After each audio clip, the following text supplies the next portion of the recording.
Hi, everyone. Angela Rose here with the survivors.org short form podcast. We're going to quickly talk about the impact of trauma on our bodies. As survivors, oftentimes we don't realize that trauma can really impact ourselves. So we've got two really informed, amazing guests that can speak to the trauma impact on the body. We're going to start with Dr. Michelle Kukla, who's a licensed clinical psychologist that can talk about what's the ACE study, which is the Adverse Childhood Experiences Study, that shows statistically how often having adverse childhood experiences, whether it be trauma, abuse, incarcerated parent, alcoholic parent, having those impacts as children, how that can impact all of our survivors' experiences with our health later on in life, whether it be heart disease, cancer. So Dr. Michelle, would love to hear your insight on that, please.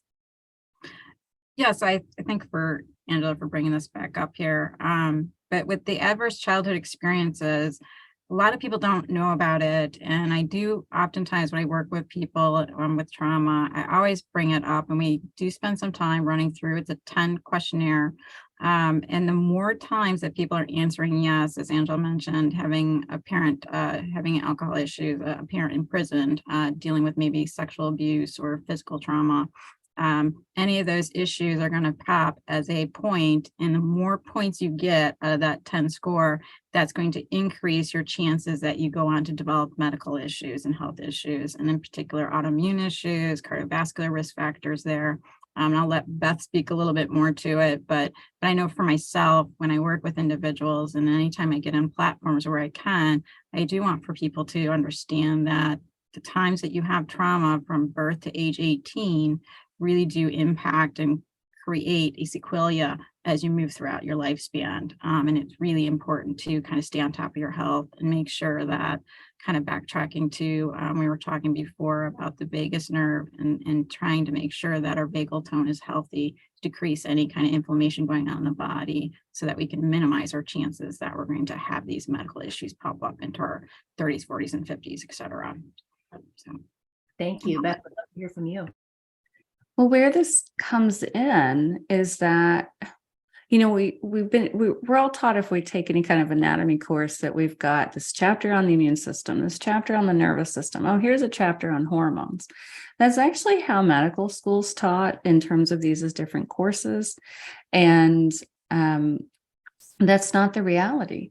So there was a big breakthrough about 20 years ago, but this is still on its way, trickling into where it needs to be in education, of what's called psychoneuroendocrinoimmunology. So what that means is mind and stress states, the nervous system, immune system, endocrino, hormone system. That's where this integrative look started. It really is everything, though. It's cardiovascular system. It's the detoxification system. It's all tied in by the nervous system. And the nervous system connects everything in the body. It's like the internet highway. It's the communication highway of our body. Well, that between birth and 18 is where a large amount of our physiological development is happening. So the immune system's developing, the brain is developing. So when we have early traumas, and I want to add to our trauma list here, witnessing trauma, being in a war zone. We've worked with people who come from the Ukraine, and their whole lives have been tumultuous. We have a lot of young people in our practice, and they've been ill from a young age. And so they couldn't go to school, or they did go to school, but they were sick so much and kids didn't understand. So they made fun of them. So that's traumatic for kids. That affects the development of the brain and development of the immune system, all these other systems as well.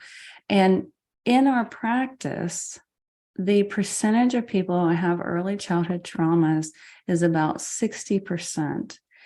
Not counting the medical traumas. Now, we're probably about 99% of people that also have medical traumas, but I'm talking about traumas before the age of 18, something in that list that you're describing, something that goes under those adverse childhood events. And it's because of how much it can dysregulate the immune system and the nervous system. So if we've had those early childhood traumas, we want to not just we want to work on them and work on the nervous system and work on soothing and calming, but think about the whole body, the whole system. And what are we doing for the immune system? What are we doing to improve detoxification? What are we doing to improve biochemical signaling of the nervous system with things like, if they're appropriate, GABA supplements, L-theanine supplements, things that are calming. We use what are called adaptogen supplements like rhodiola, very calming and soothing, and helps rebalance the system. Because people who've had early these ACE events, these adverse childhood events, they have much higher risk for autoimmunity, mast cell activation syndrome, cancer, cardiovascular risk, you name it, because of the continual dysregulation of the nervous system. The good news is we reset the nervous system, we balance the other systems. There's so much that we can do. It's amazing. I've had people who we've worked with in our clinic who were in a wheelchair having 20 seizures a day and couldn't even read a book, that ill, and then able to recover. We've had people who had severe early childhood traumas, develop mast cell activation and cancers.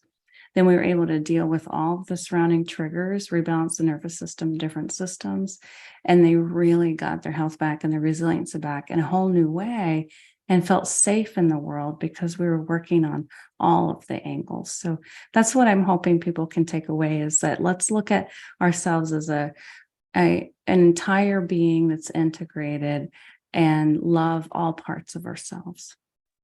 That is so beautiful. Thank you so much. For anyone that wants more information on the ACE study that was done by Dr. Vince Folletti, you can Google that. We also have a lot of information on our website at shatteringthesilence.org and survivors.org.